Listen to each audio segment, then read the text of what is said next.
बिस्मिल्लाहिर्रहमानिर्रहीम। मैं हूं doctor GM Chaudhary, advocate Supreme Court of Pakistan. आजकल चूँकि हमारे मुल्क में एक आइनी और कानूनी जंग जारी है और उसकी जो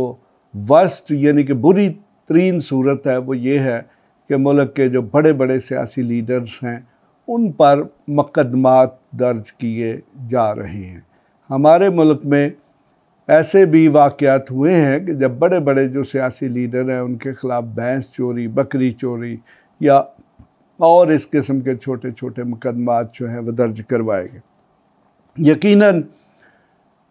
वो वक्ती तौर पर तो उन लीडरान के लिए एम्बैरसमेंट का बाइस बने, लेकिन उनका जो बिल आखिर नतीजा निकला वो ना तो हमारे सियासी निज़ाम के लिए अच्छा था और ना ही हमारी एग्जीक्यूटिव या वो अफसरान जो कि इस किस्म के मुकदमात दर्ज करते थे उनके लिए अच्छा साबित हुआ। तो आज मैं आपसे,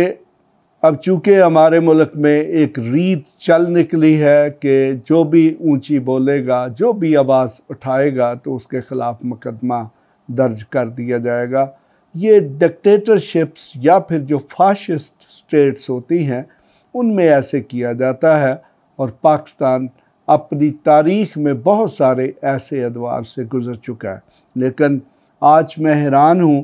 कि एक तरफ ये भी दावा किया जाता है कि जमहूरियत है,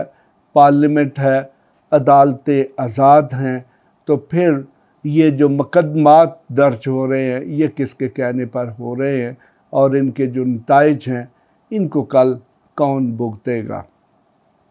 तो यकीनन जी अभी चूँकि अब एक बहुत बड़ा दहशतगर्दी का मुकदमा जो है वो बहुत बड़ा मुकदमा होता है, ये पाकिस्तान तहरीक इंसाफ के जो लीडर हैं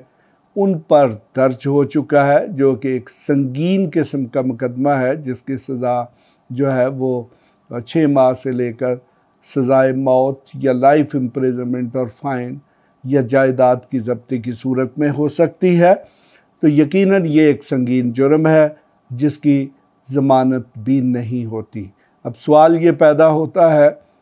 कि क्या इमरान खान को गिरफ़्तार कर लिया जाएगा या नहीं, ये तो अब हुकूमत वक्त ही बेहतर समझती है।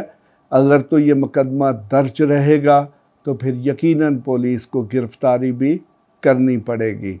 तो अब सवाल ये पैदा होता है कि जब मुकदमात की रीत चल निकली है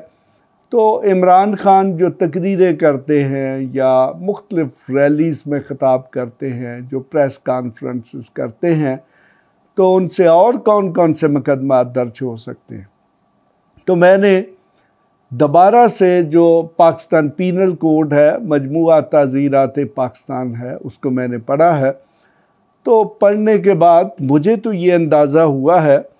कि अगर इसी तरीके से मुकदमात दर्ज होने हैं तो फिर तो पाकिस्तान तहरीक इंसाफ के जलसों में जो लोग भी तकरीरें करते हैं, जो लोग उन जलसों में शामिल होते हैं और उनके तमाम लीडर बशमूल जनाब इमरान खान साहब, उन सब के ख़िलाफ़ बगावत के मुकदमात भी दर्ज हो सकते हैं और गद्दारी के मुकदमात भी दर्ज हो सकते हैं। और दफ़ा 144 की जो वायलेशन है ये तो बिल्कुल एक आम सा मुकदमा है, ये तो आप जब जी चाहे कर सकते हैं, क्योंकि हमारे बहुत सारे शहरों में और ख़ास तौर पे इस्लामाबाद में तो दफ़ा 144 या मुख्तलिफ़ इलाक़ों में दफ़ा 144 जो है वो हर वक्त लगी रहती है।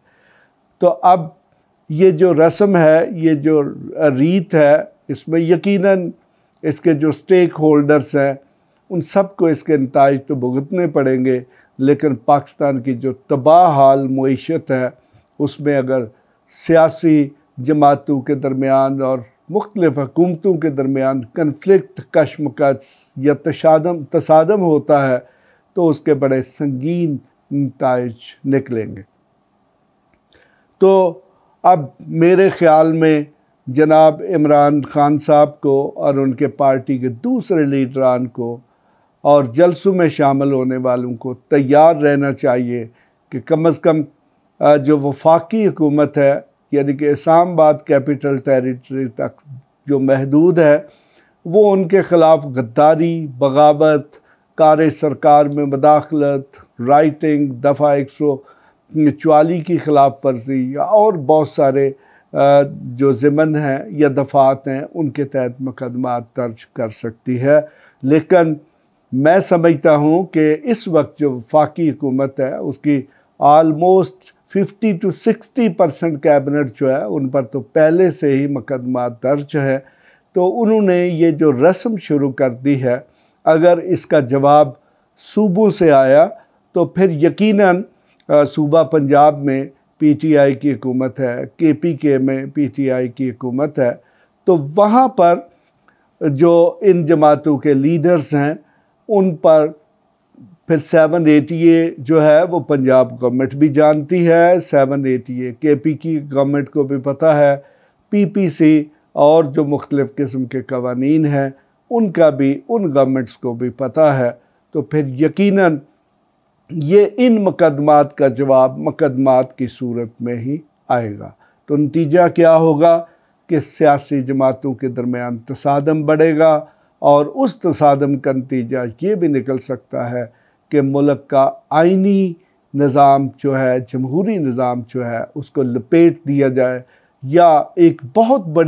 बड़े तसादम की सूरत में जा सकता है, जो कि तुर्की की तर्ज पर भी हो सकता है, जिसके इस मुल्क के लिए और मुल्क के जो दूसरे अदारे हैं उनके लिए संगीन नताइज हो सकते हैं। मुल्क की इकानमी पहले ही तबाह हाल है, अवाम पहले से ही महंगाई से तंग है, महंगाई और बेरोज़गारी से। तो अगर मज़ीद इस किस्म के हालात पैदा किए गए तो यकीनन वो मुल्की बका के लिए, मुल्की आइन के लिए और जमहूरी निज़ाम के लिए एक संगीन ख़तरा होंगे। तो मेरी इस वक्त ये राय है कि हमारी जुडिशरी ख़ास तौर पे जो आला अदलिया है, जिसमें हाई कोर्ट्स और सुप्रीम कोर्ट ऑफ पाकिस्तान है, और सुप्रीम कोर्ट ऑफ पाकिस्तान के पास तो ये इख्तियार भी मौजूद है कि वो जहाँ पर भी बुनियादी इंसानी हकूक़ यानी कि फंडामेंटल राइट्स की वायलेशन हो रही है या किसी आइनी प्रोविज़न की वायलेशन हो रही है तो वो ख़ुद दखल अंदाज़ी दे, यानी कि सुओ मोटो इख्तियार को इस्तेमाल करते हुए दखल अंदाज़ी दे। अदरवाइज़ फिर आप सब लोग जानते हैं कि अगर मुल्क में कोई गैर आइनी तब्दीली आती है तो उसकी सज़ा फिर बहुत सारे लोगों को मिलती है। उसमें आपके सामने है कि जब 1958 में 1958-9 में मार्शल लॉ लगाया गया तो उसमें इस तरह के सैकड़ों एफिशिएंट अफसर जो कि अपने सीनियर्स या फिर सियासी हुक्मरानों के कहनों पर अमल करते थे, उनको नौकरियों से हाथ धोने पड़े। इसी तरह की मिसाल जो है वो 1969 के मार्शल लॉ के बाद हुई। 1977 का जो मार्शल लॉ है उसमें भी सैकड़ों हज़ारों की तादाद में जो अफसरान हैं उनको नौकरियों से हाथ धोने पड़े। और इसी तरह हाई कोर्ट्स और सुप्रीम कोर्ट के जजेस जो हैं उनको भी उनके ओहदों से फारग कर दिया गया। तो लिहाजा इस वक्त हमारे मुल्क में जो तसादम की सूरत हाल बढ़ती जा रही है, इसका तकाज़ा ये है कि अगर सुप्रीम कोर्ट ऑफ पाकिस्तान ने दखल अंदाज़ी करके एक जमहूरी और सियासी हल में मदद ना दी तो हो सकता है कि हमारा आइनी और सियासी निज़ाम जो है उसको लपेट दिया जाए। और इस वक्त देखें कि एक वफाक में एक ऐसी हुकूमत मौजूद है जिसकी अवाम में बिल्कुल तायद नहीं है। तो जब ख़ास तौर पे ये जो पार्लियामेंट्री सिस्टम है, वेस्टमिनिस्टर सिस्टम है या जमहूरी सिस्टम है, इसमें जब कोई भी अवामी गवर्नमेंट जो है वो अवाम की तायद से महरूम हो जाती है तो उसका बेहतरीन हाल ये होता है कि सियासी जमातें ख़ुद फ़ैसला करें कि वो इलेक्शन में जाएं और अवाम का फ्रेश मैंडेट हासिल करें। तो लिहाजा इस वक्त चूँकि सियासी जमातें तसादम के रास्ते पर गामज़न हैं तो इस वक्त लोग सिर्फ़ सुप्रीम कोर्ट ऑफ पाकिस्तान की तरफ देख रहे हैं कि वो दखल अंदाज़ी करे और ये जो सियासी जमातें हैं इनको मजबूर करे